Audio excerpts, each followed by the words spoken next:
Je disais, efforçons-nous à avoir des bonnes attitudes dans la présence de Dieu. Parce que voyez-vous, l'attitude n'est pas que au niveau du cœur. Les chrétiens ont tendance à justifier leur manque de respect de sacré par des versets que eux-mêmes ils ne comprennent pas. On a tendance à dire Dieu regarde au cœur, chose qui est vraie, pour justifier certaines choses. Or, on oublie que c'est sur la base du cœur que l'homme adopte une certaine attitude. Il est impossible d'avoir le cœur dans les choses de Dieu et d'adopter une attitude opposée. Quand le cœur est quelque part, l'attitude suit.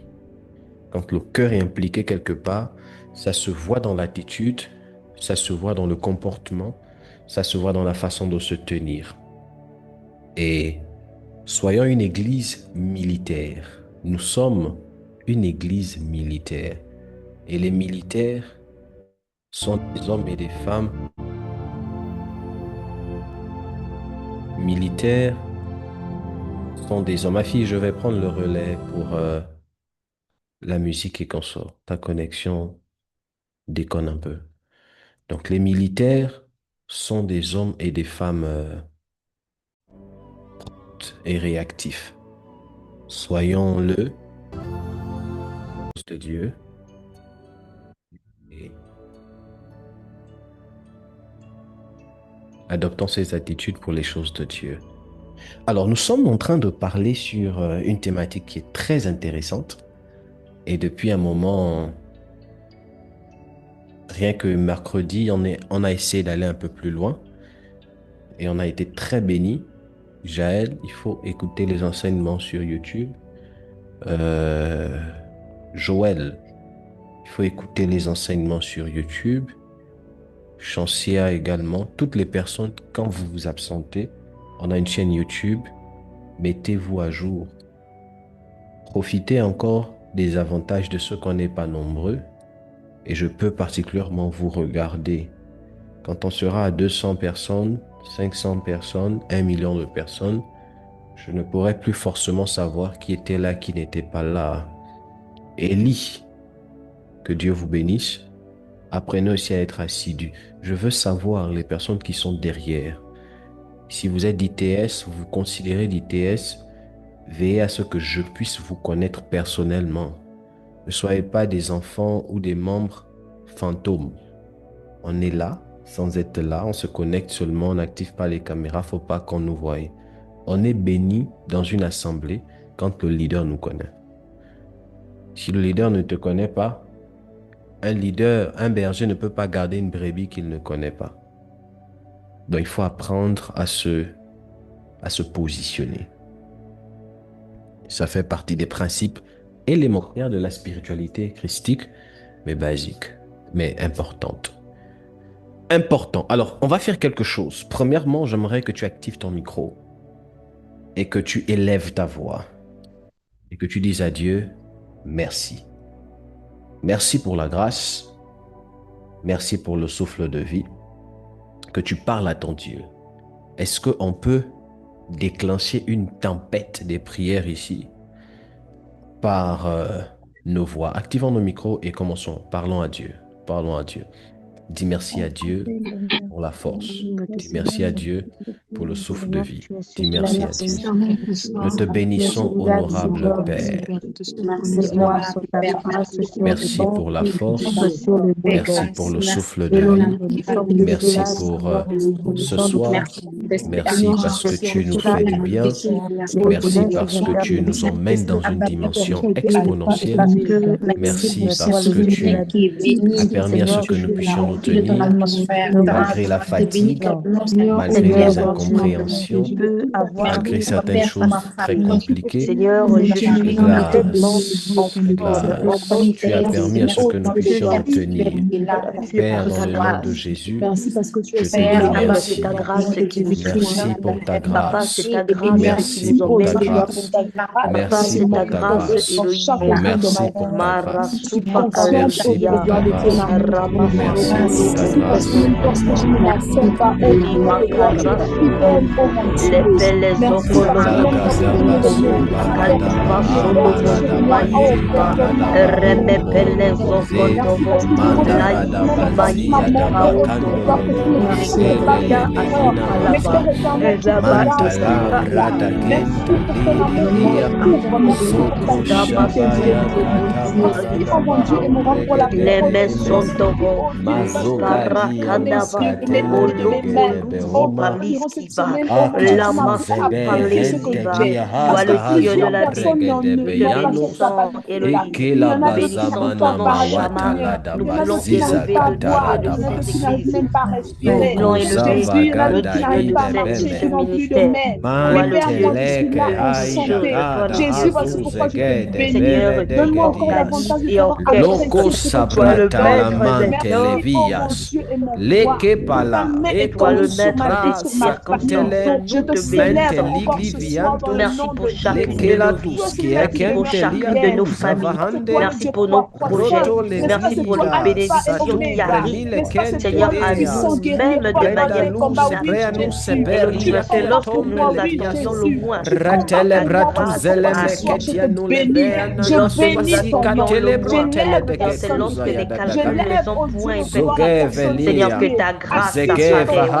Tu es digne hadoza de ma louange. Tu es regebedia digne de mon seketoanila adoration ce das soir. Père, zikia sois daba glorifié. Merci, zeketelebeges oh Jésus. lo Merci, oh pratala daba Jésus. zomeledes loupeledes dans le nom de Jésus. Nous allons prier et tu vas dire à Dieu, Père, au travers de cet enseignement, donne-moi la capacité de détecter les autels qui retardent ma vie. Par cet enseignement, donne-moi la capacité de détecter ces autels qui retardent ma vie. Élève ta voix et prie. Élève ta voix et prie. Père, je prie ce soir dans le nom de Jésus. Balada, Tu es celui Sambra, qui Dilek, dans le nom de Beleda, Jésus. Ande, Par rapport à Gliviatas. sur les autels. Mais Père, je refuse d'être là et que mon éthique soit ailleurs. Père, donne-moi, oh mon Dieu, et mon droit d'être concentré afin de pouvoir Père, dans le détecter, nom de oh Jésus, Dieu, dès ce les soir, autels donne-moi la aujourd'hui capacité retardent ma vie. Dans le nom puissant de Jésus-Christ. N'est-ce pas que cette année, oh Dieu, l'intelligence des événements, d'avoir les choses soient l'intelligence différentes. des Dis-moi à mon situations, Dieu, je dois faire les choses afin différemment. de pouvoir Et pour cela, Père, Jésus, tu as détecter créé ces hôtels-là, Père, qui retardent ma vie. Détecter ces hôtels-là qui retardent ma vie. Détecter ces hôtels-là au nom de qui retardent ma vie. Dans le nom de Jésus, nous voulons aller très loin, au-delà de nos imaginations. Nous voulons aller très loin, au-delà de nos pensées. Nous voulons aller très loin, au-delà de nos imaginations. Nous voulons aller très loin, au-delà de nos pensées. Nous voulons vivre, nous voulons toucher, nous voulons expérimenter, nous voulons vivre, nous voulons toucher, nous voulons expérimenter, nous voulons sortir, Père, de des cages, sortir des situations, sortir des situations précaires. Donne-nous de vivre, Seigneur, nous donne-nous de prions au nom de toucher, Jésus. donne-nous de faire une nuance, donne-nous Tu nous donnes, Père, de Jésus. de pouvoir entrer en contact avec ces choses cachées. Que tu nous donnes de pouvoir rentrer en contact, de prendre connaissance, Seigneur, des choses enfouies, des alliances qui ont été tissées, des hôtels qui ont été bâtis, Seigneur, par nos aïeux, au nom de Jésus. Parle défavorablement contre nos vies, qui constitue, Seigneur, une bombe à retardement, qui constitue au nom de Jésus un frein. Seigneur, un moyen de non-accomplissement dans le domaine de nos vies. Nous prions au nom de Jésus que tu nous emmènes, Père, à rentrer en contact. Seigneur, donne-nous la connaissance, une connaissance complète, Seigneur, de ces hôtels qui parlent contre nos vies, de ces hôtels qui parlent, Seigneur, et qui agissent dans le secret et constituent un grand retard en ce qui nous concerne. Dans le nom de Jésus. Maintenant, j'aimerais que tu pries et que tu dises, Père, il y a X choses qui m'empêchent de prier. Cette chose-là, tu es la seule personne à la connaître. Ça peut être le travail. Ça peut être le téléphone. Ça peut être, tu diras, Seigneur, X choses m'empêchent de prier. Ça peut être la fatigue. Donne-moi de dépasser ça. Si c'est le travail, dis, donne-moi la force de me discipliner, de prier, quelles que soient les occupations que j'ai. Cette année, je veux prier. Cette année, je vais être concentré dans ma vie spirituelle. Élève ta voix et prie. Élève ta voix et prie. Oh mon Dieu et mon roi pour ma vie spirituelle, ma vie de prière. Seigneur, je reconnais, oh mon Dieu et mon roi.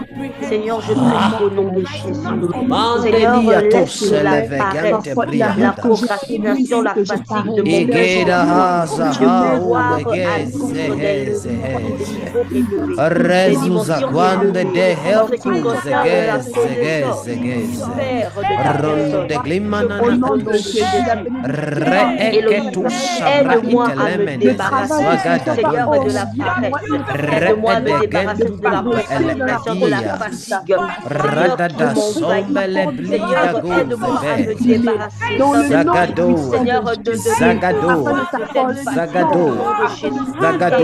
de moi un cœur bien disposé, crée-moi la foi qui me permettra de pouvoir atteindre des lieux élevés. Ce qui créera en moi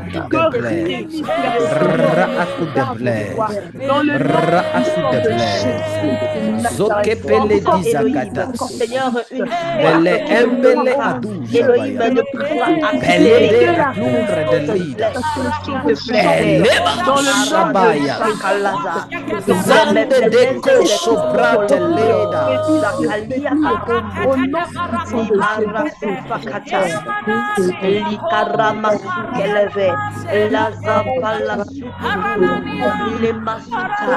aide-moi véritablement en ce qui concerne ces choses. Seigneur, la volonté y est, mais Seigneur, je t'en supplie, ôte de moi, Seigneur, tout ce qui m'empêche de pouvoir véritablement me concentrer au nom de Jésus-Christ de Nazareth.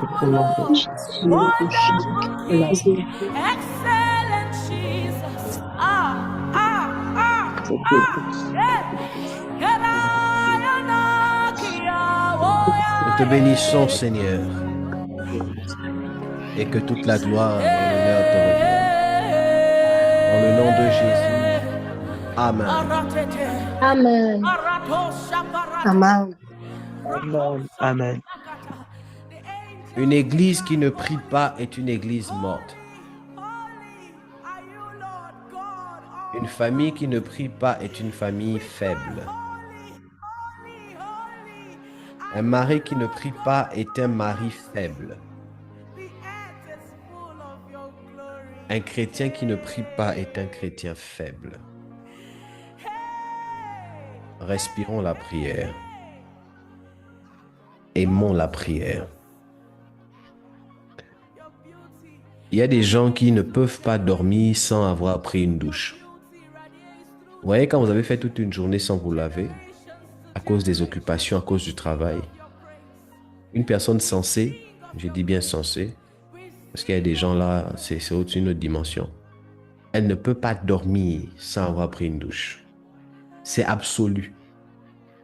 Et remarquez une chose, vous pouvez être épuisé comment?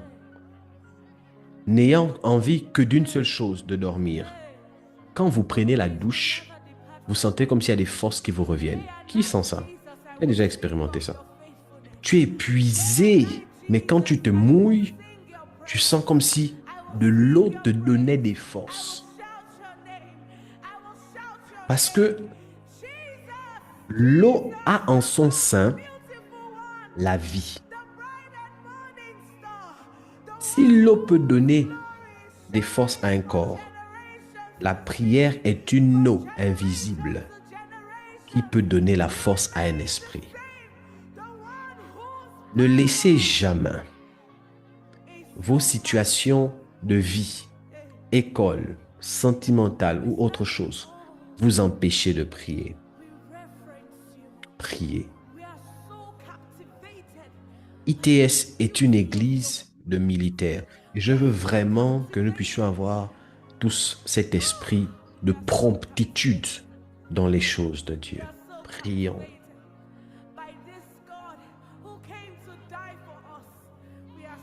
Prions. Prions.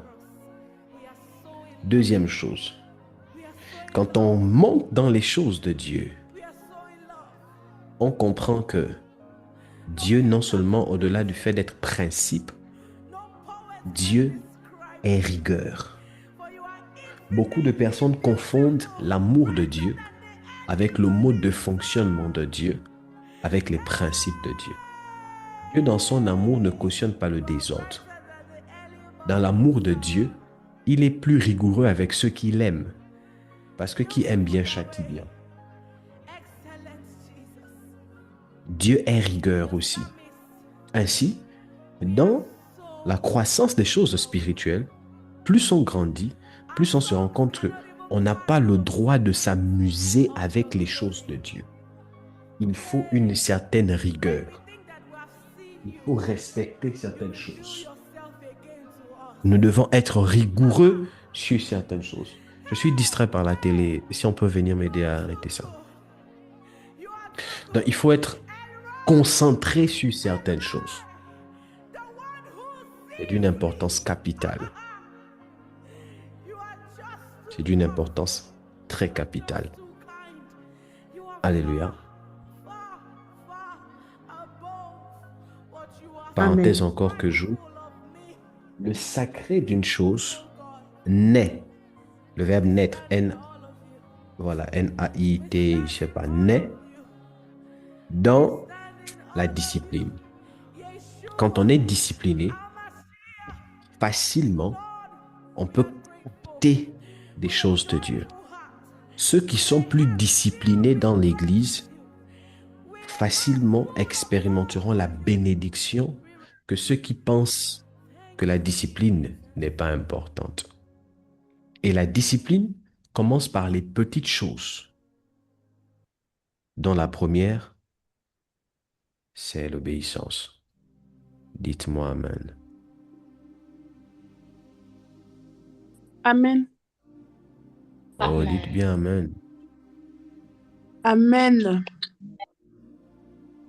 Alors, pour ceux qui n'étaient pas nés à cette époque, nous eûmes parlé le mercredi dernier sur une thématique qui est la nôtre encore ce soir, à savoir la notion des autels, et nous abordâmes dans un contexte définitionnel pas mal des choses en ce qui concerne le thème, l'autel, et nous eûmes exploré un peu comment l'autel peut se bâtir et comment l'autel même peut agir dans la vie des individus. Ce soir, je voudrais avoir par la possibilité que me donne le Saint-Esprit, je voudrais vous parler sur le fonctionnement de l'autel. Le fonctionnement de l'autel. Donc, en parlant sur ça, je pourrais revenir de temps en temps sur beaucoup de choses que j'ai déjà eu à dire, parce que voyez-vous, la notion des autels est une notion d'une complexité sans pareil. Elle est très simple, mais aussi elle est d'une complexité sans pareil. Alors, je commence déjà ici.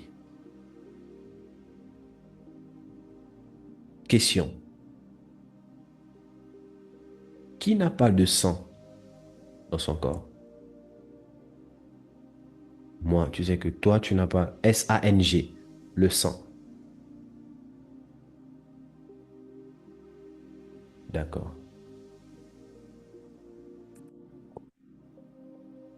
Qui ne transpire pas?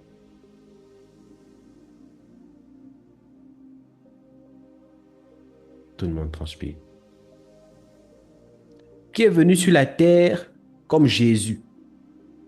C'est-à-dire, toi, ce n'est pas un père qui t'a donné la sémence. Tu es venu comme Jésus sur la terre. Mais on t'a fait fécondation in vitro. Personne. Oh, donc, on est tous là, les humains. Et là, on a déjà un point commun. C'est très important.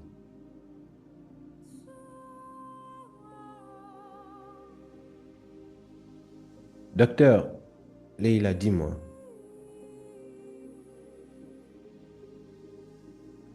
En SVT, cours de troisième, quatrième, troisième, on parle de ce qu'on appelle caryotype.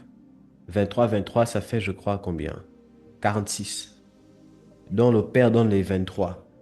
La mère donne les 23 chromosomes. Et je crois que la mère ne distribue que le X. C'est le père qui détermine le sexe. C'est bien ça? D'accord. Donc, si le père donne, si à la dernière lettre du père, la 23e, c'est X, ça voudrait dire que ce sera XX, ça fera une fille, c'est ça. Maintenant, si c'est Y, ça voudrait dire que ce sera un garçon. D'accord. Là, on est à l'école. Et je commence d'abord par là. Vous allez comprendre ce que je suis en train de vous dire. Maintenant, il y a des docteurs ici et des médecins ici, répondez-moi si je ne suis pas dans la cohérence. Dans les chromosomes des parents là, est-ce que eux aussi, à l'intérieur de leurs chromosomes, ils donnent à l'enfant ce qu'on appelle un bagage génétique? Il y a ça, n'est-ce pas? Ok. Pour vous qui n'avez pas fait les longues études comme moi, peut-être vous ne comprenez pas. Allons-y doucement, vous allez comprendre. Pourquoi il est important de comprendre le domaine de la délivrance? On parle sur les autels, mais les autels sont une rubrique de la délivrance. La délivrance est une rubrique du combat spirituel. Le combat spirituel est une rubrique du monde spirituel. Dans nos églises, ou dans nos backgrounds, ou pour ceux qui sont des églises, quand on vous parle de délivrance, beaucoup ne comprennent que, au nom de Jésus, démon sort. La délivrance est différente par le fait de chasser les démons. La délivrance, c'est quoi? C'est le fait de prendre quelqu'un d'un lieu, d'un état, et l'emmener dans un autre état. C'est prendre quelqu'un à un niveau et l'emmener à un autre niveau. C'est changer la mentalité d'une personne. C'est ça la délivrance. Qui est différent de chasser un démon. Ainsi, le facteur chasser le démon fait partie du monde de la délivrance, mais ce ne restreint pas seulement, ou du moins, chasser les démons, c'est pas ça. C'est pas, comment je vais dire ça en français simple? Au nom de Jésus, chasser les démons n'est pas la seule rubrique dans la rubrique de la délivrance. Une personne qui ne savait pas que, par exemple, l'eau bout à 100 degrés, c'est 100 degrés ou 1000 degrés? L'eau bout à combien de degrés? 100 degrés, 100. L'eau bout à 100 degrés. Bon, pour ceux qui ne savaient pas, que quand vous mettez votre marmite d'eau là, au feu là, quand ça commence à bouillir, il faudrait que l'eau puisse atteindre la température de 100 degrés. C'est à cet instant que l'eau commence à bouillir. Le fait que vous sachiez ça maintenant, on vient de vous délivrer. Donc, on vient de vous délivrer. Donc, quand tu vois la marmite qui bout au feu, sache que la température ambiante, ce qui peut permettre à l'eau de bouillir, c'est minimum 100 degrés. Quelqu'un a été délivré? Ah, vous voyez que là, on est en train de délivrer des gens ici. Amen. Donc, ce qu'on vient de vous apporter là est une information qui vous a délivré de l'ignorance. Or, toute personne qui ignore une vérité est embrigadée dans un monde qu'on appelle l'ignorance et subit les dommages de son ignorance. Parce que l'ignorance coûte.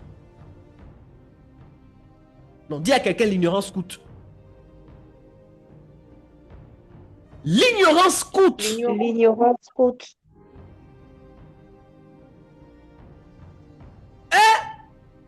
Oh, Saint-Esprit, thank you, Holy Spirit. De la même façon dont il faut payer un prix pour réussir, de la même façon il faut payer un prix pour se démarquer sur la terre, de la même façon l'ignorance aussi t'oblige à payer un prix. Parce que l'ignorance coûte. Donc, je préfère payer le prix pour avancer au lieu de payer un prix que j'ignore sur base d'une information qui me manque. C'est la raison pour laquelle la Bible dit « Mon peuple périt parce qu'il lui manque la connaissance ». En d'autres termes, mon peuple aidant a besoin de délivrance. Mon peuple est soumis à l'esprit de l'ignorance. Et voici comment l'esprit de l'ignorance a raison d'eux. Et les voici comment ils sont assujettis à l'ignorance et ils souffrent. Donc, on ne souffre pas parce que Dieu est impuissant.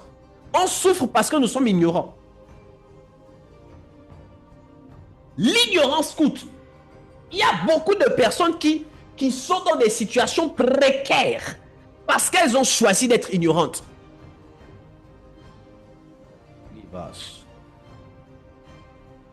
L'ignorance coûte, les amis.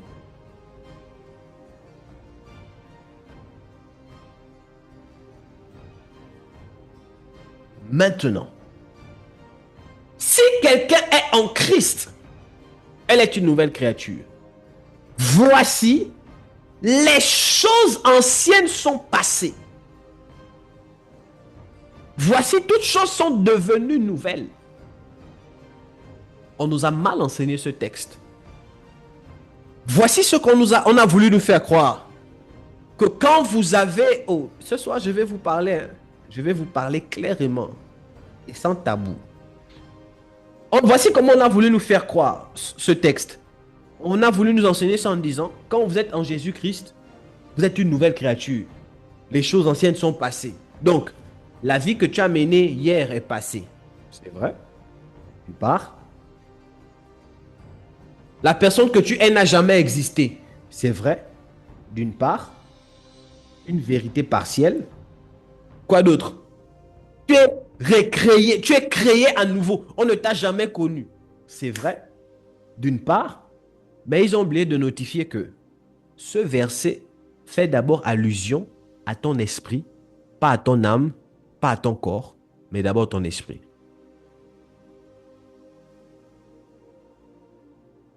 Avant que tu ne viennes en Christ, ah Seigneur, avant que tu ne viennes en Christ, tu es passé par un parcours de vie où tu as joué au football. Dites-moi, quand tu te convertis, est-ce que tu deviens puceau? Est-ce que tu redeviens vierge?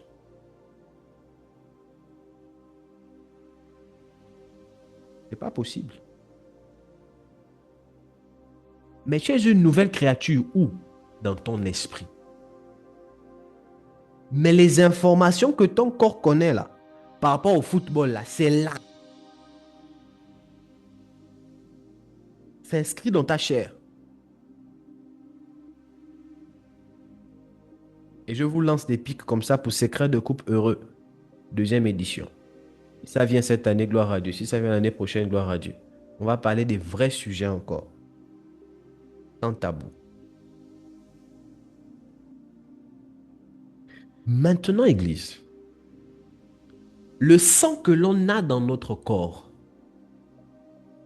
détient des informations qui nous ont été transmises par nos parents. Quand on va dans la science, il y a ce qu'on appelle l'ADN. L'ADN qui est le bagage des informations génétiques. Ma fille, si je dis des choses qui ne sont pas cohérentes, il faut me corriger. L'ADN est le bagage des informations génétiques d'un individu. Donc, quand une femme et un homme se mettent ensemble pour avoir un enfant, monsieur donne une partie de son ADN. Ou du moins, il ne donne pas une partie, il donne son ADN. Madame donne son ADN. Et c'est le croisement de cet ADN qui engendre un fœtus. Après, ça devient, je crois, un embryon. Jusqu'à ce qu'après, ça monte un bébé ou je ne sais pas combien. C'est ça? C'est le contraire, papa. Le C'est contraire? d'abord l'embryon et puis le fœtus, oui. L'embryon, après le fœtus, et après, ça monte. Ça forme un être et au fur et à mesure. Mais l'être là, dans sa tête, il vient découvrir un monde nouveau. Un monde lequel, dans son intelligence, il ne connaît pas. Mais un monde dont il a déjà des informations dans son corps.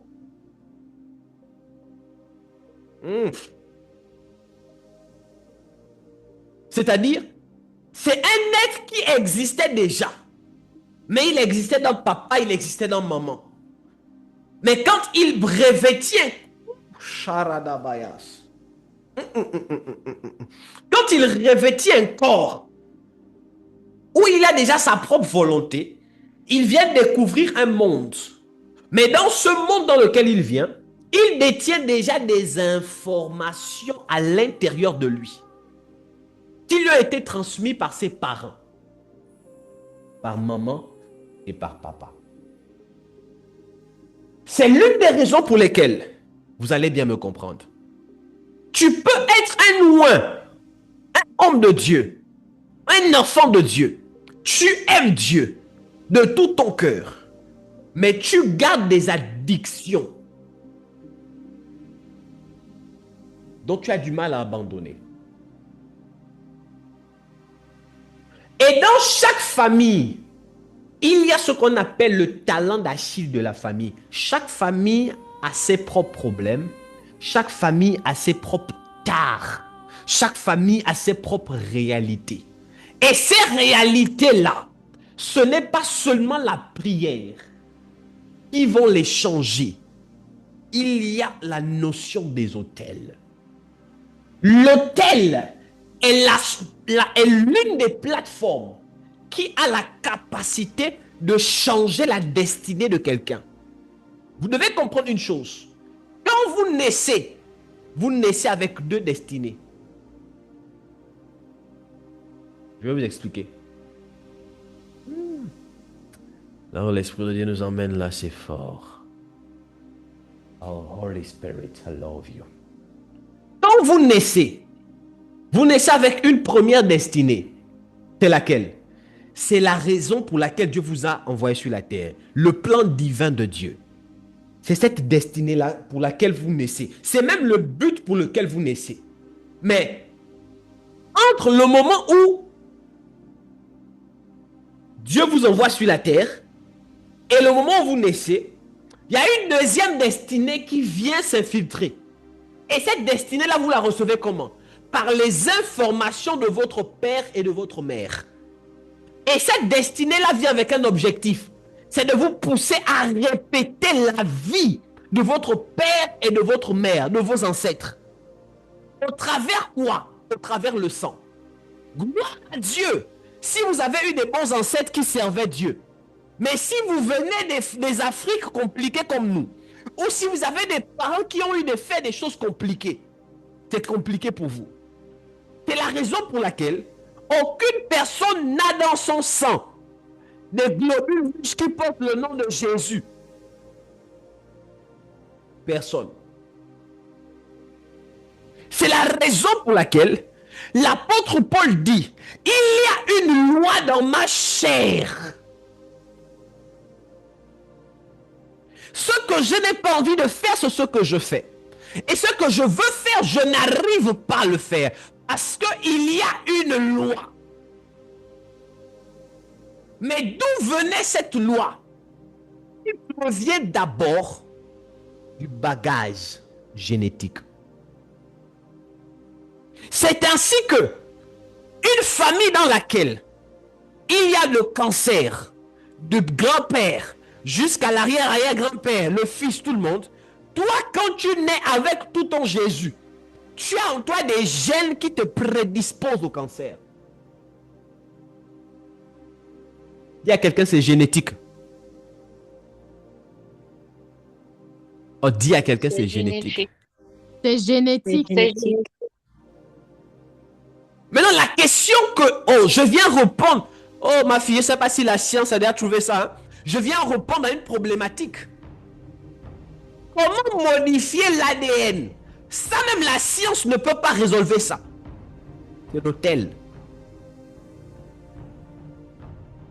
La science se limite au niveau de manipuler le bagage génétique pour transformer les yeux. Peut-être tu veux un enfant aux yeux bleus, tu veux un enfant avec les chauves. Maintenant, comment tu peux faire ça? Maintenant, comment modifier l'ADN de telle en sorte que l'enfant ne répète pas les mêmes erreurs de son père? C'est-à-dire, il est né dans une famille maudite, mais dans cette malédiction, il réussit. Comment faire ça? Il faudrait maintenant rentrer dans la mystique divine, la notion de l'autel. Et c'est une notion qui est tellement puissante. Agar. L'ombre lava Hades. Leïla, active ton micro. Explique-nous, c'est quoi la fécondation in vitro? La fécondation in vitro, c'est le fait en fait de faire féconder l'ovocyte de la femme et le spermatozoïde de l'homme, mais pas dans l'utérus. Ça se passe comment on appelle? Au travers de la science en fait, c'est-à-dire en dehors de l'utérus de la femme. En dehors de l'utérus de la femme. Ok. Maintenant, quand on prend une mère porteuse, ça veut dire quoi? Qu'est-ce qui se passe là à ce niveau? C'est le même procédé, mais sauf que là, on introduit en fait, on introduit ça dans le corps de cette dame-là en fait.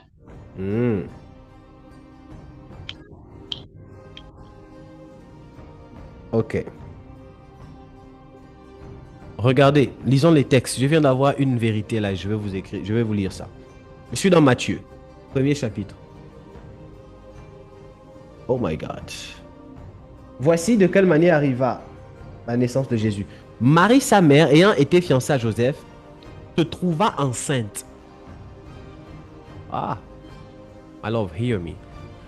La Bible dit, Marie se trouva enceinte. Or, asseyons-nous ici. Asseyons-nous.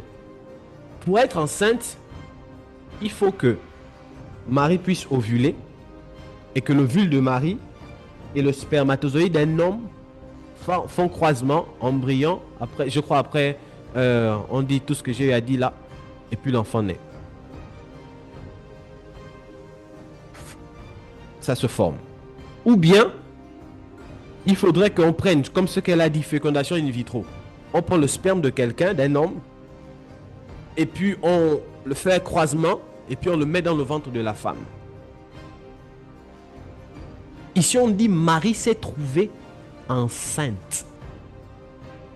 En fait, quand on dit s'est trouvée enceinte, c'est comme la grossesse apparue. Donc, Marie n'a été que la mère porteuse. C'est la raison pour laquelle elle n'avait rien de Joseph, rien de Marie, ce n'est que Marie a été la mère porteuse.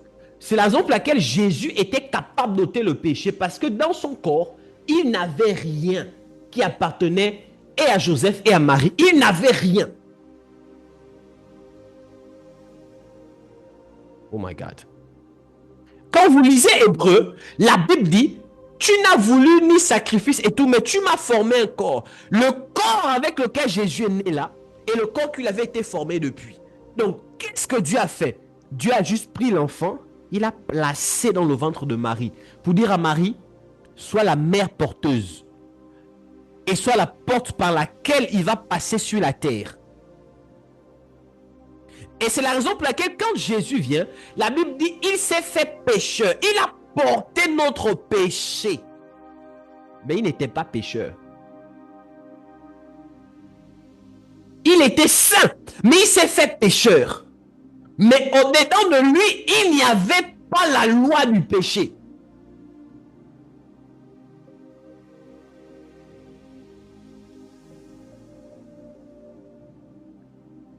Si c'est bon, dites-moi avance prophète. Si c'est trop fort, dites-moi aussi que c'est trop fort. Là, on est dans les basiques de la divinité. Hein. Avance prophète. Avance prophète. Vous allez me comprendre. On parle sur des hôtels, mais le boss, il parle. Ah, le boss, c'est Jaël et ses choses. Le boss. Les glaces. Les glaces non belles. Alors vous allez me comprendre. Donc c'est la raison pour laquelle Jésus n'était pas soumis à la loi du péché.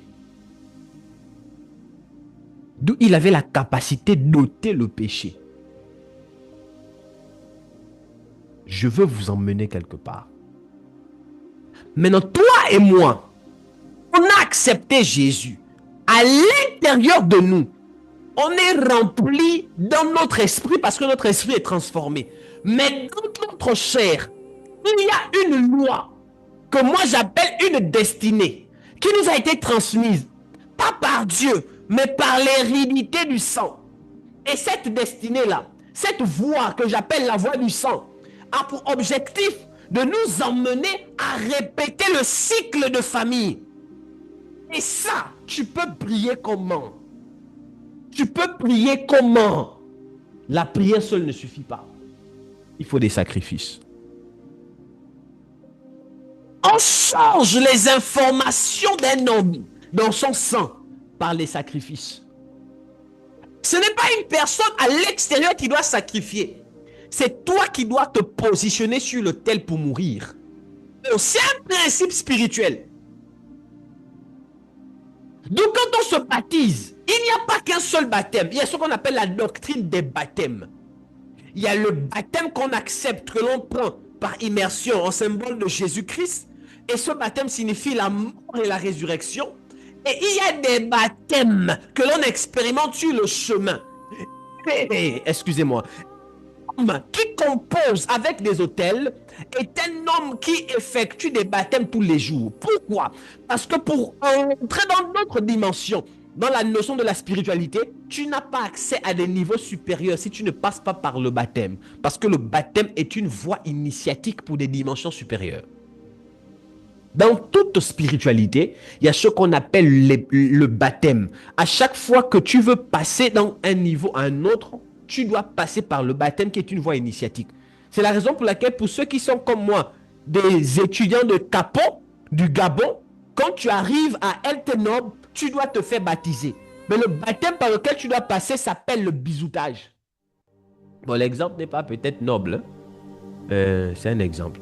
Pour ceux qui ne comprennent pas ce que je dis, et on a une école là, ça existe toujours, même si c'est plus comme avant.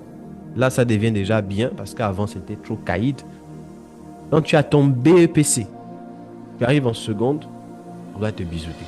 Bisoutage, là, c'est on te brime un peu. Voilà. Tu peux faire 1 an. Les classiques, donc ceux qui sont là avant toi, te briment. En fait, on te baptise.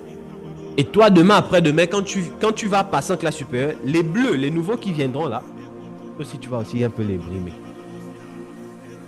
C'est un baptême. Et remarquez qu'il y a une chose qui se passe. Moi, j'étais dans cet établissement-là, classe de quoi? J'ai fait ma seconde, première terminale là-bas. C'est l'un des les établissements où on fait ça, où il y a la brimade. Quand vous envoyez vos enfants, remarquez que après vos enfants ne sont plus les mêmes. Si l'enfant était timide, après, en fait, les enfants ne sont plus les mêmes après leur cursus là-bas. D'autres sont éveillés, d'autres sont turbulents, d'autres deviennent turbulents, d'autres deviennent comme ils deviennent. Mais l'enfant, gloire à Dieu si d'autres enfants se responsabilisent, mais il y a d'autres enfants aussi, quand ils sortent de là-bas, ils sont mangés. Dans la tête, ça dit, ils sont comme des personnes déjà embrouillées. C'est un exemple pour vous faire comprendre l'initiation ou la notion des baptêmes. Parce que la Bible en parle dans Hébreux chapitre 6. La doctrine des baptêmes. Donc on dit des parce qu'il y a plusieurs types et plusieurs genres de baptêmes. Maintenant, moi je vous parle sur le fonctionnement des autels. C'est ça mon thème de ce soir. Éphésiens chapitre 6. Oh mon Dieu. Éphésiens chapitre 6, je crois que c'est 6. 11 si je ne m'abuse. Éphésiens chapitre 6. La Bible dit au verset 11. Je vais lire. Revêtez-vous de toutes les armes de Dieu, afin de pouvoir tenir ferme contre les ruses du diable. Car nous n'avons pas à lutter contre la chair et le sang, mais contre les dominations, contre les autorités, contre les princes de ce monde. Je paraphrase. Contre les esprits méchants dans les lieux célestes. Il dit maintenant, c'est pourquoi prenez toutes les armes de Dieu, afin de pouvoir résister dans le mauvais jour et tenir ferme après avoir tout surmonté. Il dit maintenant, tenez donc ferme. Ayez à vos reins la vérité pour ceinture, revêtez la cuirasse de la justice, mettez pour chaussure à vos pieds le zèle que donne l'évangile de paix, prenez par-dessus tout cela le bouclier de la foi, avec lequel vous éteindrez tous les traits enflammés du malin. Verset 17, prenez aussi le casque du salut et l'épée de l'esprit qui est la parole de Dieu. Dis après moi l'épée de l'esprit qui est la parole de Dieu. L'épée de l'esprit qui est la parole de Dieu. Dis après moi la parole de Dieu.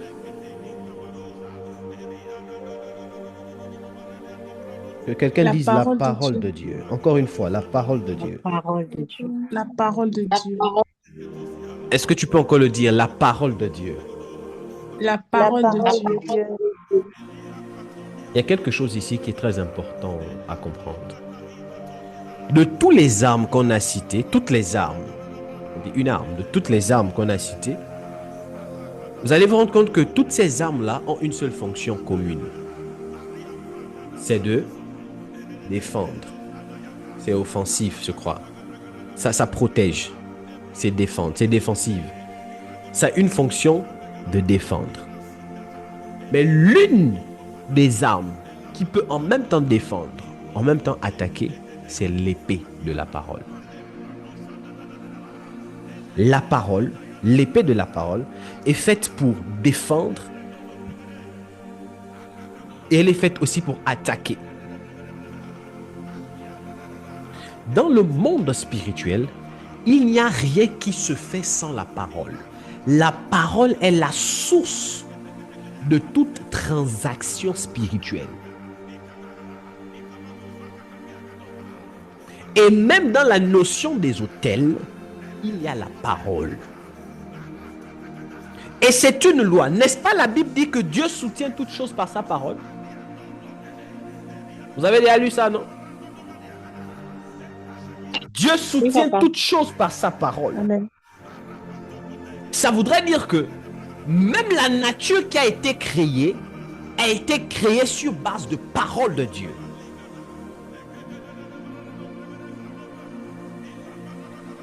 Et la nature répond à la parole. Maintenant, il faut savoir comment activer cette parole-là.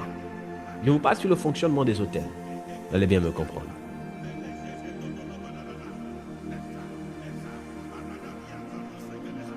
Comment fonctionne un autel?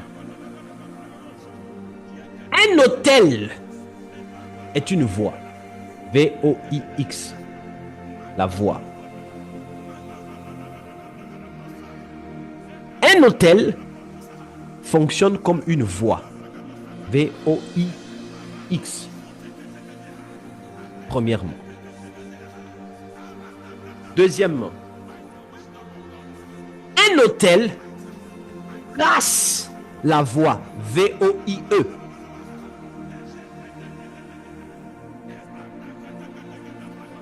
Un autel a la capacité de tracer une voie. V-O-I-E, la voie là. Donc le chemin, la direction. Oh, I will tell you. Je vais vous parler. Je vais vous dire quelque chose. Un autel travaille aussi comme ou fonctionne aussi comme un amplificateur.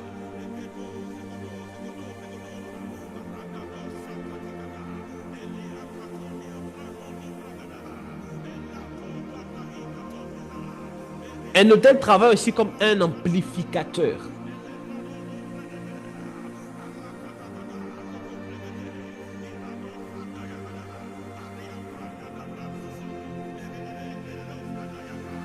Et quand on parle des amplificateurs, l'autel peut aussi travailler comme étant un envoûtement, comme si une personne était envoûtée.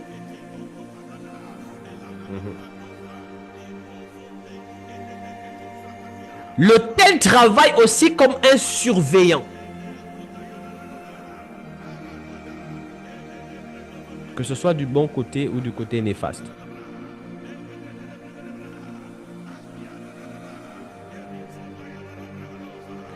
Maintenant, pour comprendre comment fonctionne l'autel, permettez-moi de revenir sur comment se bâtit un autel.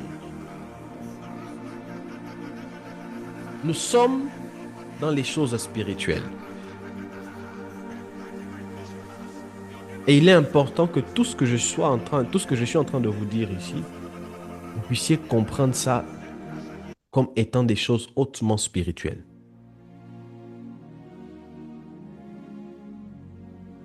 Comment bâtir un autel? On peut bâtir un autel, comme je l'ai dit, sur 3 dimensions.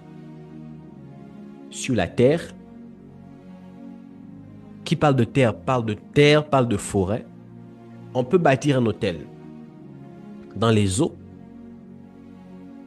On peut bâtir un autel dans les astres.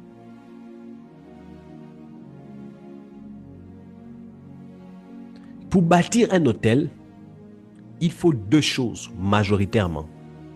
Au minimum, il faut 2 choses. Il faut la parole et il faut le sacrifice.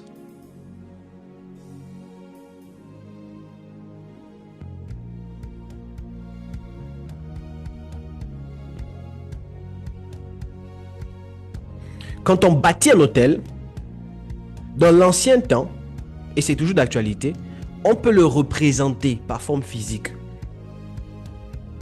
Comme on peut ne pas le représenter. On peut prendre un sacrifice, on offre à une divinité, sans pour autant le représenter. Maintenant, je vous explique une chose qui est hautement mystique. Dans le monde spirituel, ou dans le principe de la spiritualité, le peuple offre au sacrificateur. Le sacrificateur est l'avatar, qui est le point de relais entre le peuple et Dieu et le peuple. De plus loin, quand on va avancer, je vais vous parler de ce qu'on appelle des hommes-autels. Parce qu'un homme aussi peut être un autel.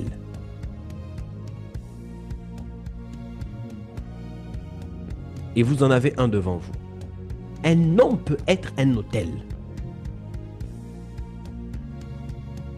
Oui. On va en parler peut-être la semaine prochaine ou plus loin. L'une des choses qui active l'autel, c'est la conscience de ce que l'on fait.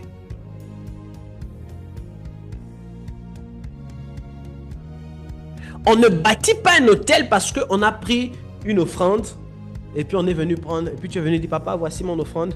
Papa, je viens bâtir l'autel. Tu donnes comme ça et puis tu pars. On ne bâtit pas un autel en prenant de l'argent, en jetant. Ça ne te fait ni chaud ni froid, le cœur ne saigne même pas. Papa, là j'ai bâti l'autel. Papa, je vais vous parler durant cette conférence. Vous allez comprendre les vraies choses. Après cet instant ici, quand vous ferez des choses, vous allez vous asseoir et vous poser la question, est-ce que c'est une offrande? Est-ce que c'est un autel? Parce qu'il ne faut pas faire des choses par complainte, ou du moins pour te faire croire que tu es en train de faire la chose. Or, toi-même, tu sais que tu ne fais rien du tout. Quelqu'un, par exemple, je prends un exemple. Quelqu'un, par exemple, qui dit, papa, je viens bâtir un hôtel. Je prends un exemple simple, comprenez-moi. Une personne qui dit, papa, je viens bâtir l'hôtel. Elle est payée, par exemple,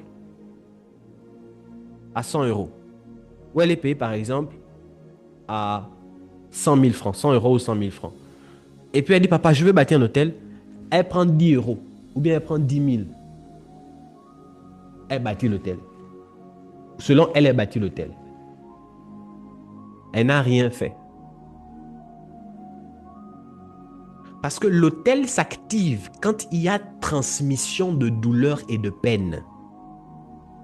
Sur l'autel, on met le sang. Sur l'autel, on ne met pas des offrandes. Sur l'autel, on met des sacrifices. C'est la raison pour laquelle quand on bâtit l'autel, ce que tu donnes doit te faire mal. Donc, si toi, tu donnes quelque chose qui ne te fait pas mal, rassure-toi, tu as fait l'offrande. Parce que dans l'offrande, c'est un don que l'on donne. L'offrande, il n'y a pas un montant. L'offrande n'est pas obligée de nous faire mal, mais l'autel doit nous blesser. Et c'est l'une des parties compliquées. D'où je vous ai dit, quand on bâtit un autel, c'est toi qui meurs. Tu meurs pourquoi? Parce que tu te brises par ce que tu donnes.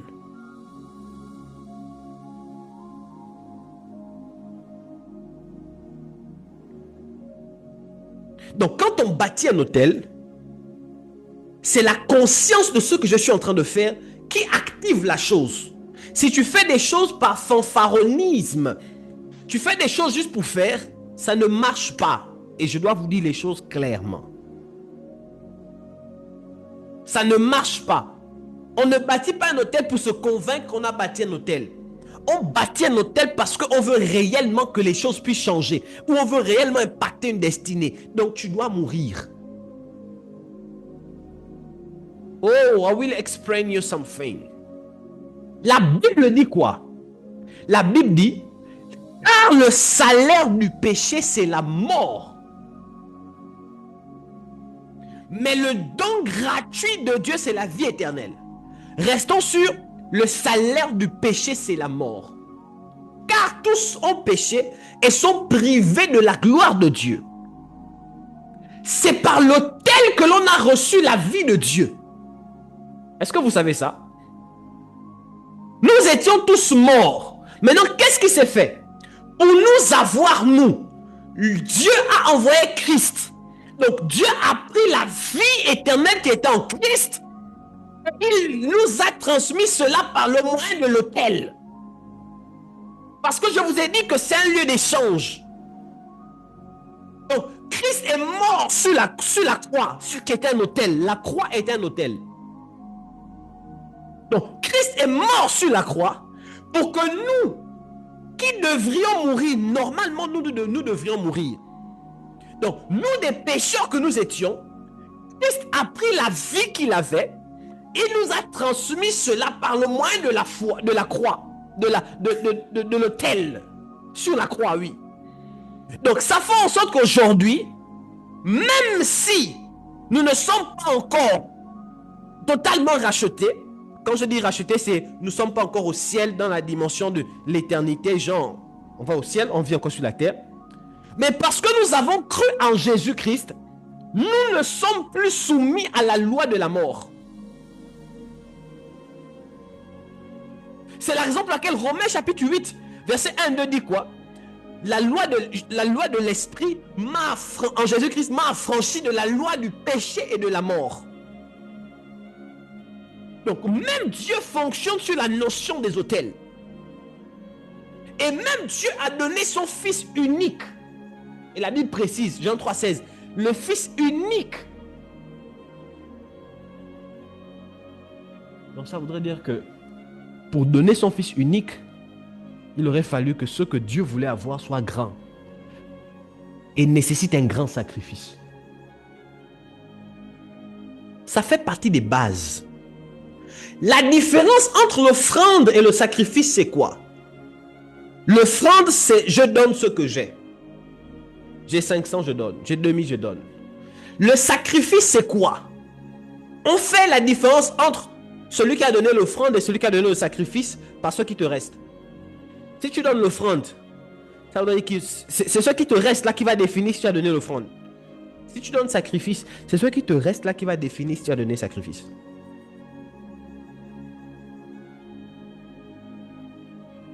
Dites après moi, avance, prophète. Avance, prophète. Les amis, je suis en train de vouloir vous emmener dans des hautes sphères spirituelles. Écoutez-moi très bien.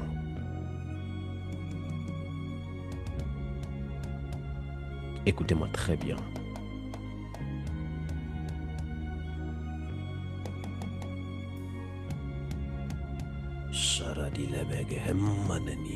Écoutez-moi très bien. Donc, comment on bâtit l'autel? Il faut deux choses. Il faut la parole. Et c'est quelque chose que l'on voit tous les jours chez nous. Regardez. Il arrive parfois des cérémonies dans nos familles où on va appeler des anciens pour venir bénir. Je me souviens, je parlais avec quelqu'un, je me permets de le dire ici, et elle pouvait me dire, prophète, chez nous, il y a des gens, quand ils sont nés, on les a pris et on les a plongés dans l'eau à la naissance, étant bébé. Et maman ou la grand-mère, quelqu'un parlait. Donc imagine-toi, dans ta culture, tu nais. On te prend en tant que bébé, on va te consacrer aux eaux. Et puis on te plonge dans l'eau. Quand vous regardez toute la famille, personne n'a réussi. Vous regardez, personne n'a pu se démarquer d'un domaine à un autre. Personne. Tout le monde est dans une situation précaire. Même chose. Et tout le monde subit la même tare. Ça, vous allez voir tous les hommes déambulent sexuellement dehors, des enfants dehors, les femmes, même chose. Personne n'a une relation stable pendant longtemps. Personne n'a un travail stable pendant longtemps. Quand vous voyez déjà ces choses-là, comprenez qu'il y a des hôtels. Quand vous voyez des personnes, tout le monde c'est la même maladie, depuis le père jusqu'aux enfants, tout le monde, même maladie, les yeux, le dos, les pieds, comprenez qu'il y a des hôtels là. Et ces hôtels-là peuvent ne pas être activés par vous. Ça a pu peut-être été activé avant vous, par de l'arrière.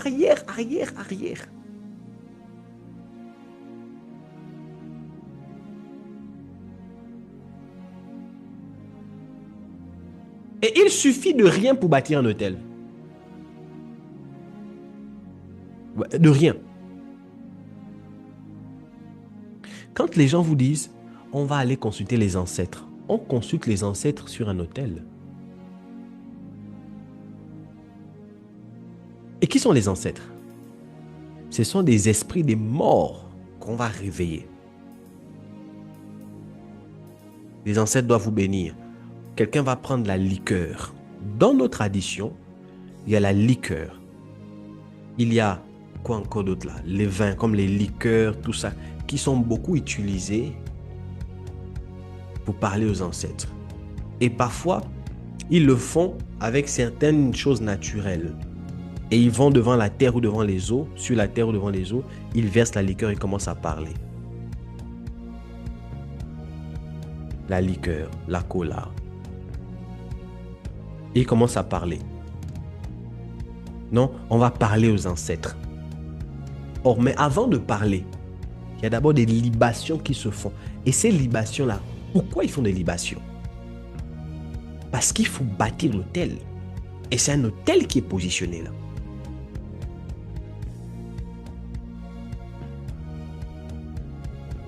Maintenant, comment fonctionne l'autel?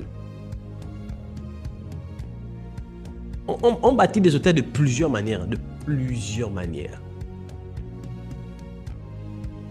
Qu'est-ce qui fait en sorte que les Rosicruciens qui tuent des gens, qui font des choses compliquées, vivent longtemps?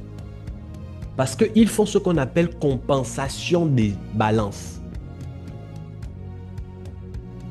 S'il a sacrifié, je prends un exemple, sa maman, s'il a sacrifié son papa pour devenir riche, pour équilibrer la balance, on va voir ça avec le temps, il doit offrir un sacrifice qui va compensionner l'acte misérable qu'il a fait. C'est la raison pour laquelle vous allez voir parfois certains occultistes, ils viennent, ils donnent 1 milliard pour construire des écoles. Ils donnent 2 milliards pour des orphelinats. Il fait ça peut-être dans 5 orphelinats. Et toi, tu te dis que non, il est en train de bâtir des hôtels qui devront parler positivement pour anéantir les actions misérables qu'il a eu à faire, afin d'établir une balance.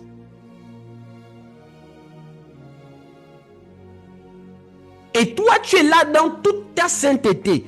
Tout le monde connaît dans la famille ou dans le quartier que ton oncle là, c'est le grand Rosé Christian. Tu attends qu'il meure, tu pries depuis là qu'il puisse mourir. Il ne meurt pas. Pourquoi?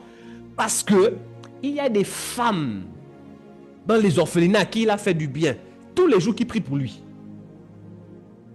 Et tellement ces femmes-là prient pour lui avec leur cœur, comme il les a fait du bien, vous pensez que Dieu va l'enlever sur la terre comme ça?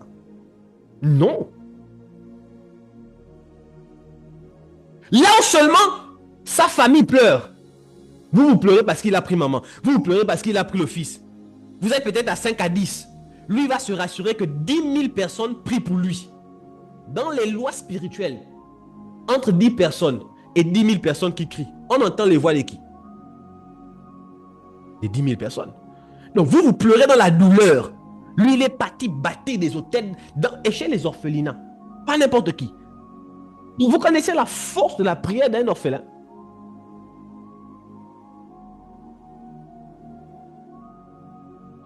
Et toi, tu es là, Seigneur, papa, le sorcier, là, papa, tue-les. Ils vont vivre longtemps, ils vont s'enrichir, ils vont bouffer tes enfants si tu ne bâtis pas des hôtels.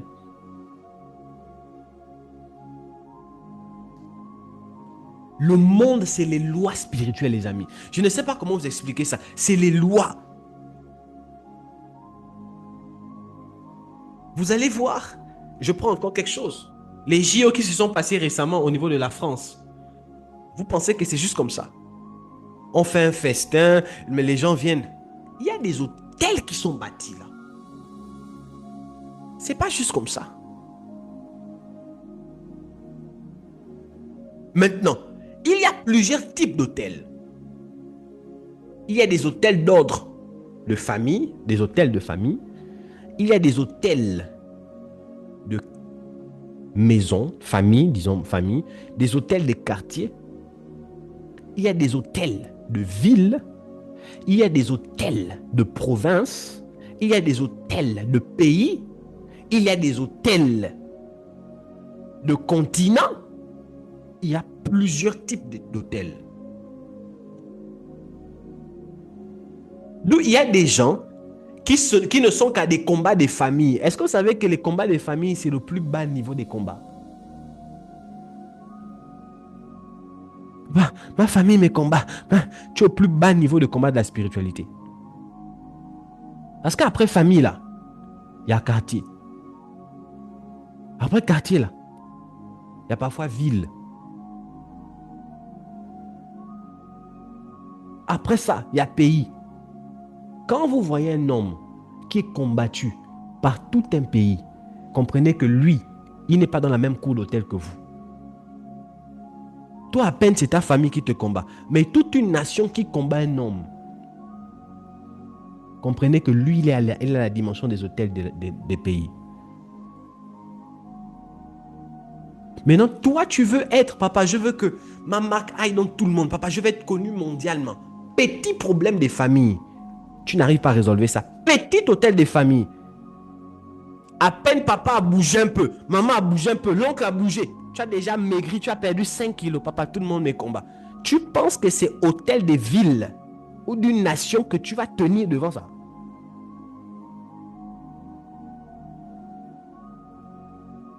Deux choses. Les personnes qui deviennent virales sur les réseaux, on les classe dans deux catégories. Il y a ceux qui deviennent virales au point d'influencer tout un pays de manière internationale parce qu'ils ont bâti des hôtels.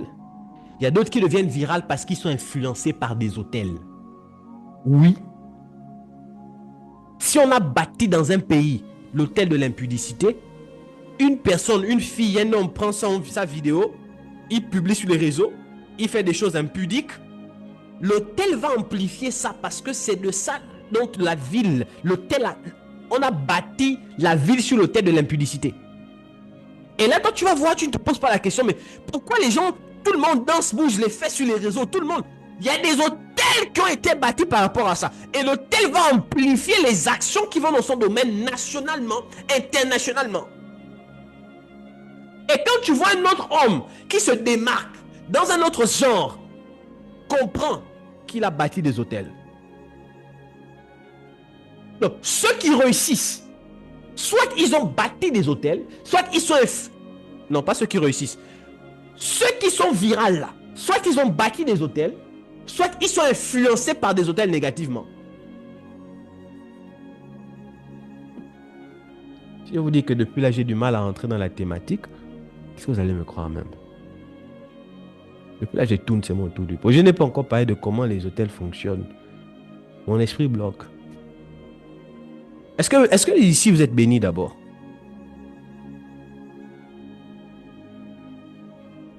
La notion des hôtels, c'est very deeply, c'est vraiment profond.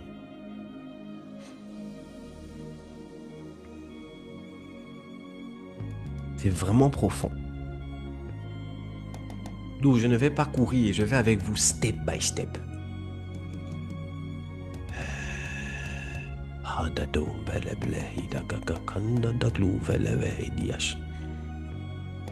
Comment fonctionne un hôtel? Comment fonctionne un hôtel?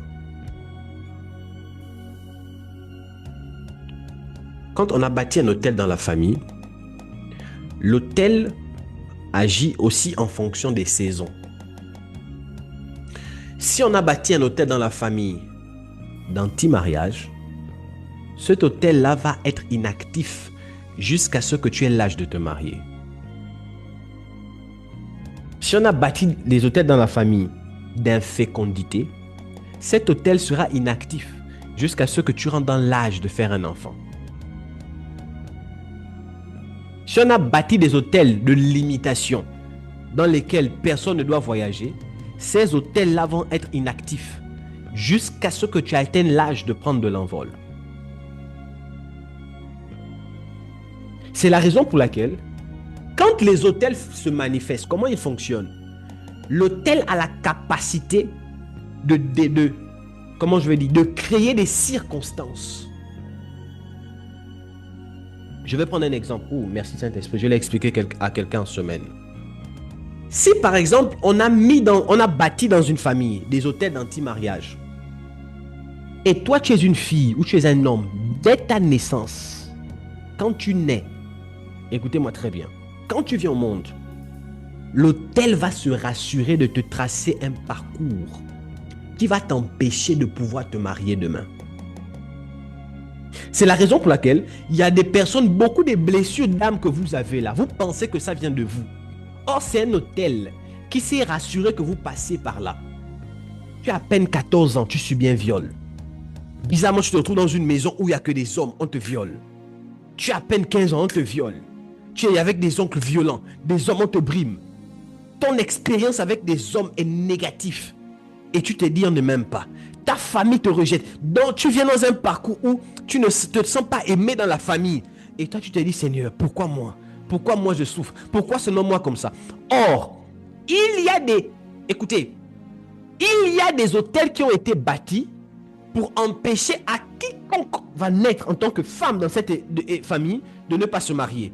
Donc, l'hôtel se rassure que avant que tu n'atteignes l'âge de la maturité où tu seras capable de choisir ton homme, ton cœur soit suffisamment brisé afin que tu dises les hommes sont méchants, les hommes sont pareils, les hommes ne sont pas humains, ça ne sert à rien de me marier. Et quand tu arrives là-bas, tu te dis Satan. Parfois, c'est pas Satan lui-même en personne. C'est un hôtel qui a été positionné et qui a orchestré des esprits.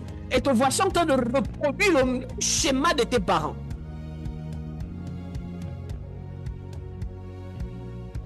Maman ne s'est pas mariée.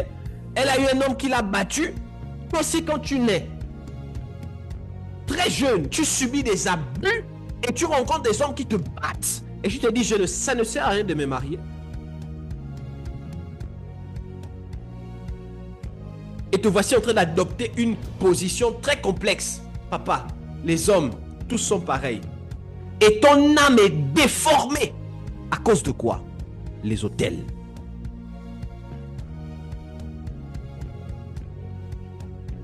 Les hôtels. Et c'est très vaste, hein? Écoutez.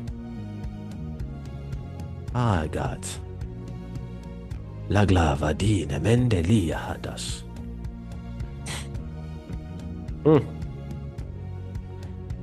L'enseignement là a beaucoup de facettes. beaucoup de facettes. Ça a beaucoup de facettes.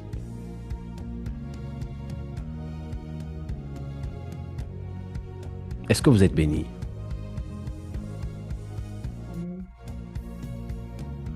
Amen. Et en tant que bonne mère que tu es, bon père, tu viens, tu te dis, faudrait pas que mon enfant puisse revivre les mêmes choses que moi. Papa, protège mon enfant. Mais quand l'enfant a 10 ans, tu commences à remarquer. Demandez à vos mères, elles vous diront, ou vos pères, parfois quand ils vous regardent, ils se voient en vous. Au même âge, mais ils ne savent pas comment faire pour vous empêcher de reproduire les mêmes erreurs là. Parfois, ils se voient en vous. Ils savent que là, mon enfant est en train de répéter les bêtises que j'ai fait. Ils savent que dans là, Seigneur. Mais ils prient tellement ça ne marche pas. Écoutez, quand on a bâti l'autel, ça a une voie. Et ça devient encore très compliqué si la voie de l'autel coïncide avec la voie du sang. Ça devient compliqué. Il y a double amplification. Si, avant que tu ne naisses, dans ton sang, il y avait déjà certaines choses qui te prédisposaient à certaines choses de négatives. Et si de ton vivant, toi ou quelqu'un d'autre, un parent à toi, supérieur à toi, vient à bâtir un autel, encore à part la famille, dans cette chose-là, ça amplifie. Autre chose, si avant que tu ne naisses, tes parents ont eu à bâtir des autels, quand toi tu nais, par la loi du sang, tu appartiens automatiquement à tous les autels qui ont été bâtis. Là où moi je suis là, si j'ai bâti des autels, les esprits que je vais invoquer n'auront pas besoin de droit pour agir dans la vie des enfants qui vont naquir de moi. Quand je bâtis un autel, c'est pour moi et pour toute la descendance qui viendra après moi. Donc, les esprits là n'auront pas besoin d'autorisation. Automatiquement, vous les appartenez. On ne sort pas d'un hôtel parce que tu dis, papa, je sors. Et tu penses que tu es sorti. Sors d'un hôtel pour rentrer dans un autre hôtel. Parce que pour être protégé d'un hôtel, il faut bâtir un autre hôtel.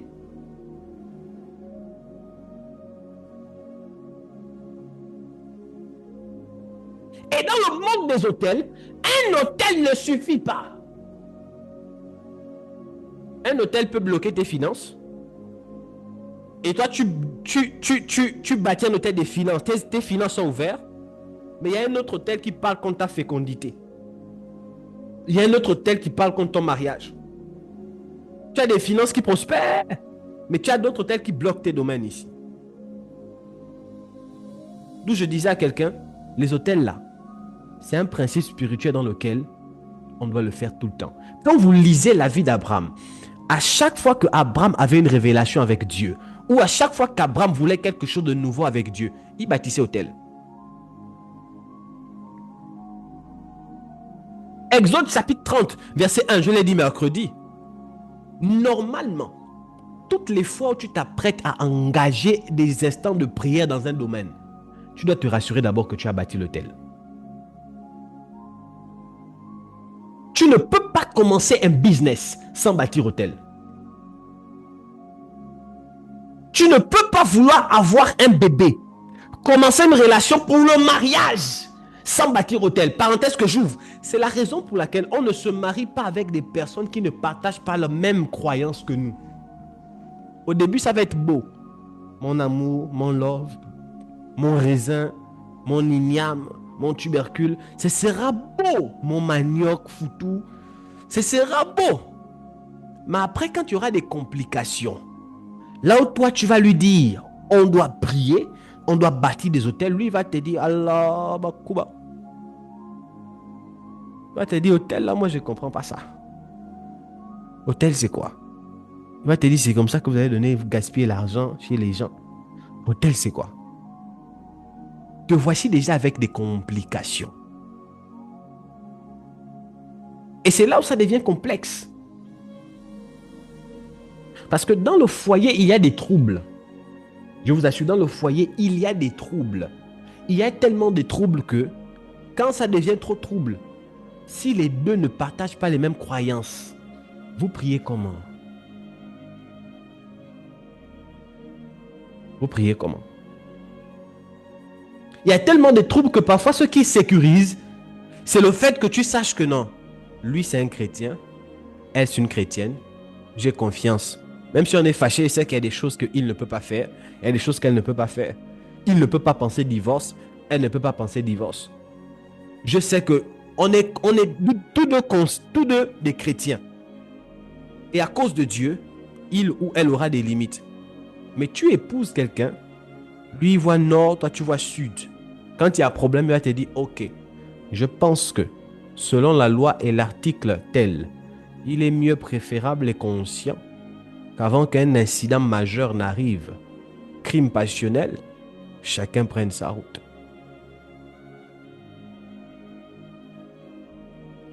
Et si tu viens me voir, papa, Marie a dit qu'il veut divorcer, je vais dire, oh, alléluia, gloire à Dieu, divorcer ma fille. Je ne vais pas te dire, bien je vais te dire, prie. Si te dit il veut divorcer, je vais te dire quoi, reste dedans. Même si toi tu ne veux pas, je dis divorce. Maintenant, s'il te dit aussi qu'il ne veut pas divorcer, et toi tu viens me dire tu veux divorcer, je vais te dire reste dedans. À moins que ça soit question de vie ou de mort. Dis à quelqu'un les hôtels. Les hôtels. Les hôtels. Les hôtels. Et il y a beaucoup de textes dans les Écritures qui les montrent. Élie a bâti des hôtels. Samuel, n'en parlons pas. Et remarquez que nous sommes actuellement dans la lecture de la Bible. Lisez, lisez bien, faites bien la lecture s'il vous plaît. Et à chaque fois, remarquez que la vie d'Abraham, d'Isaac et de Jacob ont été des vies d'hôtels. L'une des choses que j'aime avec l'hôtel dans son fonctionnement, c'est que l'hôtel parle même quand toi tu dors. L'hôtel parle même quand toi tu dors. Là où toi tu ne pries pour tes enfants que de 1 heure, 2 heures, 3 heures, l'hôtel peut prier pendant des années et l'hôtel ne s'arrête pas. D'où dans Josué, texte qu'on a lu, la Bible dit, bâtissons un hôtel qu'il soit un témoin entre toi et moi. Un témoin. L'éducation d'un enfant ne se fait pas seulement verbalement, physiquement, il se fait aussi spirituellement.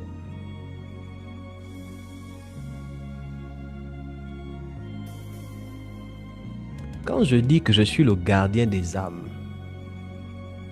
est-ce que vous savez que quand on parle de notion de père spirituel, il y a deux notions qui sont à l'intérieur. Il y a l'autel et l'alliance. Quand on se met sous la couverture de quelqu'un, papa, tu es mon père spirituel. Ça veut dire que tu choisis de faire partie de ceux-là qui, dans son autel, reconnaît. Deuxièmement, tu tisses alliance avec lui. La notion de père spirituel est une notion d'alliance à vie.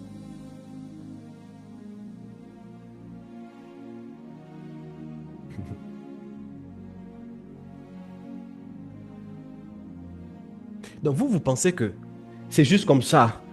Un démon arrive et puis tu dis au nom de Jésus et puis le démon part. Si l'autel de Jésus ne te reconnaît pas, tu peux crier au nom de Jésus, là le démon va te tuer. Allez-y lire Actes des Apôtres. Il y a des gens là-bas qui ont été bastonnés par des démons, malgré le fait qu'ils ont dit au nom de Jésus. Donc, même le nom de Jésus reconnaît ceux-là qui sont dans l'autel du Christ. Tout le monde ne peut pas prononcer au nom de Jésus et puis ça fonctionne. Parce que même le diable dit Jésus. C'est avant qu'on pensait, moi avant je pensais ça, que le diable ne peut pas dire Jésus. Là, on reconnaît les faux hommes de Dieu parce que quand ils prêchent, ils ne peuvent pas dire Jésus. La Bible dit au nom de Jésus, tout genou fléchit. Les amis, c'est être stupide de penser comme ça. Un faux homme de Dieu, il te dit même Saint-Esprit, il te parle même en langue, il te dit même au nom de Jésus. Il te parle comme ça, tu as même les frissons. Parce que ce n'est pas répéter le nom de Jésus. C'est être reconnu par l'autel de Jésus.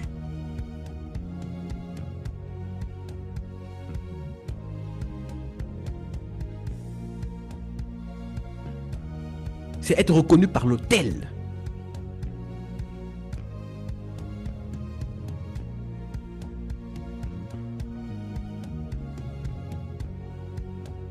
Ne vous amusez pas. On peut bâtir un autel également sur la parole. Et je vais clôturer ici. Je vais clôturer ici. Et c'est vraiment important ce que je suis en train de dire là. Ce que je m'apprête à dire. Je le dis en 5 minutes. Et après, on va se séparer.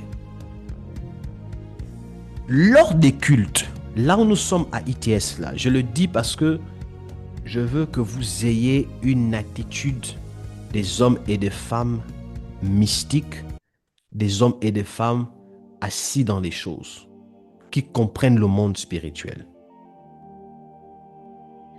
Là où nous sommes en plein culte, là, que ce soit en présentiel ou que ce soit en virtuel, il y a une atmosphère. Est-ce que vous sentez l'atmosphère qui est là? Il y a une atmosphère. Et cette atmosphère, c'est le mouvement des esprits. Qui dites-vous que je suis? D'autres disent que tu es Élie. Et vous? Pierre prend la parole, tu es le Fils de Dieu, le Messie.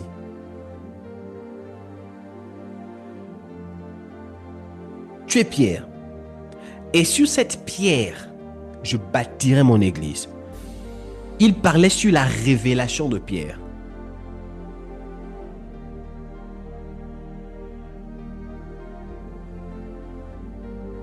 Pierre a péché toute la nuit. Il n'a rien eu. Et pendant qu'il revient avec sa barque, Jésus lui dit, avance un peu, jette. Il dit, papa, on a trop péché. Je suis expert, j'ai un doctorat en pêche. Après, il dit, mais sur ta parole, l'autel peut se bâtir sur la parole. Et vous allez comprendre que nous sommes dans des choses mystiques. Pourquoi dans un culte comme à ITS, il est important premièrement d'être sensible? Parce que nous sommes dans un culte, à chaque fois que nous assistons au culte, nous sommes dans un monde des transactions spirituelles. Et par notre sensibilité, on peut détruire des choses. Et on peut bâtir des choses. C'est l'une des raisons pour lesquelles, pendant les cultes, que ce soit en présentiel ou en physique, il est important d'être captivé et sensible à la voix du leader. À la voix de celui qui parle, premièrement. Pourquoi? Parce qu'il peut libérer un décret. On ne reçoit pas les décrets en disant Amen. Maman Lucienne, quand je parle comme ça, je peux décréter au nom de Jésus, les démons ne vont pas vous avoir. Ce n'est pas en disant Amen là seulement que tu reçois la parole. La parole s'active quand il y a une offrande ou il y a un sacrifice. C'est la raison pour laquelle, pendant qu'un homme de Dieu décrète, rassure-toi d'avoir une action à poser. D'où vous allez voir des assemblées dans lesquelles, quand l'homme de Dieu décrète, les gens se lèvent, ils vont poser la main sur l'autel et ils déposent des offrandes. Pourquoi? Parce qu'ils veulent élever des voix, élever des autels sur la base de ce que l'homme de Dieu a dit.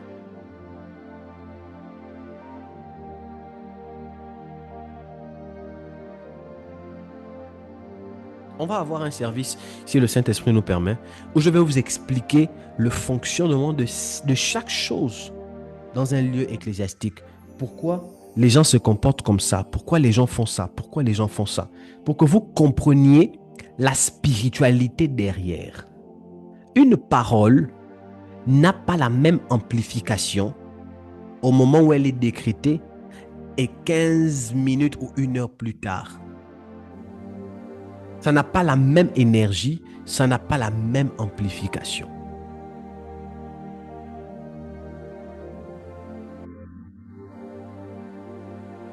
Dis à quelqu'un les hôtels. Les hôtels. Les hôtels. Je m'arrête ici ce soir. Vous avez été bénis? Vous avez des questions? Notez-les. La semaine prochaine, nous en reparlerons. Pour ce soir, je m'arrête ici. L'exercice que je m'en vais vous donner, asseyez-vous dans votre propre vie d'abord et décelez dans quel domaine vous avez des limitations, vous avez des blocages, vous n'arrivez pas à avancer, vous êtes en statu quo. Dans quel domaine? Quelle est l'activité que vous voulez commencer? Quels sont? Je parlais, je crois, avec 2 personnes dans ce contexte, 2 ou 3, et j'ai expliqué à une qui s'apprête, je crois elle a commencé, ma fille, à lancer son activité. J'ai expliqué à une autre aussi, quand on lance une activité, comment ça se passe? Une activité, avant de commencer sur le plan physique, elle commence d'abord sur le plan spirituel. Maman Lucienne, commencez à faire les démarches par rapport au permis. Votre permis, vous devez le faire cette année. Et Dieu doit vous faire grâce par rapport à ça. Ne laissez pas la procrastination, la paresse vous empêcher de faire ça. Et je pouvais dire à la personne que avant de commencer un business, on bâtit le thème. Ce que je vais vous dire, ça va vous choquer. Mais je le dis pour les grands esprits. Si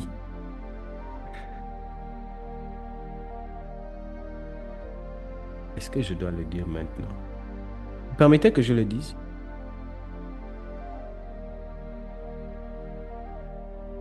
Amen. Vous permettez vraiment que je le dise? Amen. Si vous commencez un business, la première chose que vous devez vous rassurer d'abord de faire est de bâtir un hôtel.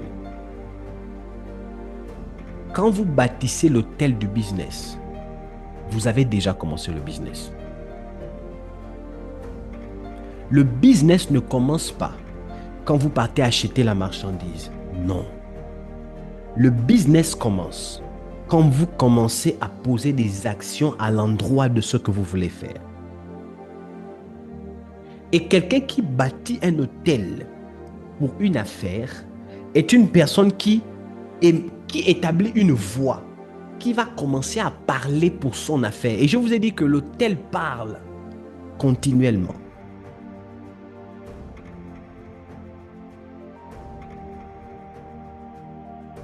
Que Dieu vous bénisse. Père, nous te bénissons au nom de Jésus.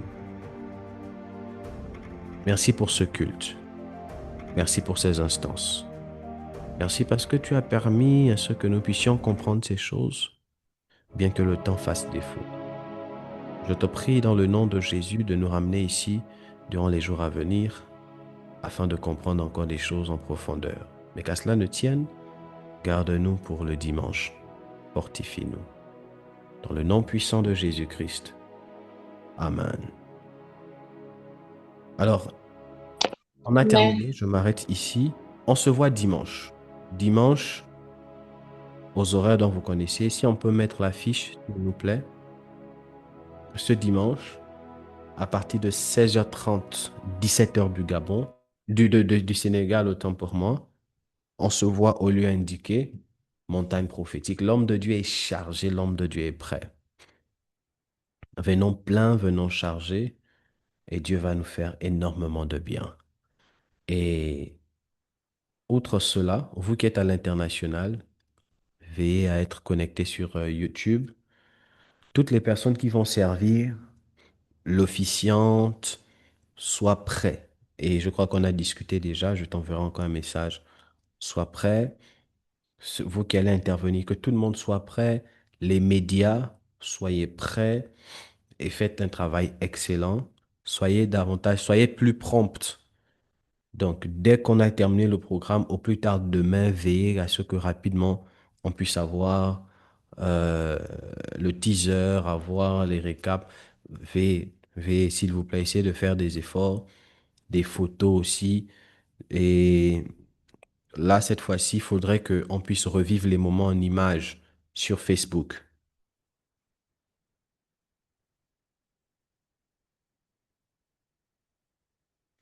Donc, il faudrait qu'on puisse avoir toutes les images de montagne prophétique sur Facebook.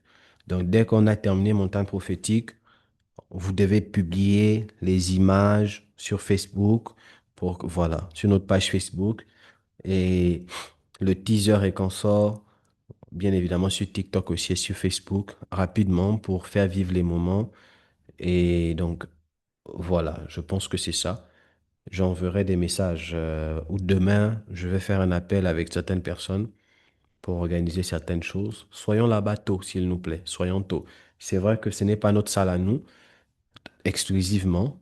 Dès que les gens sortent, soyons tôt là-bas. Donc, l'officiante, soyez tôt, évitons qu'on arrive ou bien des étrangers soient là. Nous-mêmes, on n'est pas encore là. Les choses de la honte. Donc, soyons là-bas, disposons les choses, asseyons-nous et on commence la prière. Je veux un esprit de prière. Quand tu viens, c'est montagne prophétique. Donc, pardonnez. Ne venez pas avec des comportements de timidité. Dans la présence de Dieu, il n'y a pas de timidité. Donc, soyons ouverts et soyons dynamiques. Ça va être un moment exceptionnel et Dieu va nous faire énormément de bien. Donc, voici ce que j'avais à dire comme annonce. Que Dieu vous bénisse. Si vous avez vos offrandes, prenez vos offrandes. Prenez vos offrandes. Vous avez 500 000 francs, 10 000, 1 million. Prenez vos offrandes. Il y a des gens qui ne savent pas. Si je pose la question aux gens là, qui a donné l'offrande mercredi dernier? Il y a des gens là, ça fait un mois tu occultes, tu ne donnes pas des offrandes. Ah, Dieu de gloire. Donner les offrandes, c'est important. C'est vraiment important. Que Dieu vous bénisse, qu'il vous fortifie, qu'il restaure, qu'il bénisse vos mains et qu'il bénisse l'œuvre de vos mains. Au nom de Jésus, passez une agréable soirée. Que cette nuit soit pour vous une nuit de repos, une nuit de réconciliation et de restauration avec le sommeil dans le nom de Jésus. Que vous ne manquez de rien et que aucun diable et sa belle-mère ne puissent vous distraire dans quoi que ce soit. Je vous bénis au nom de Jésus-Christ et que vous puissiez grandir à tous égards. Amen. Venez avec quelqu'un, invitons des personnes également. Shalom à tous et bonne soirée.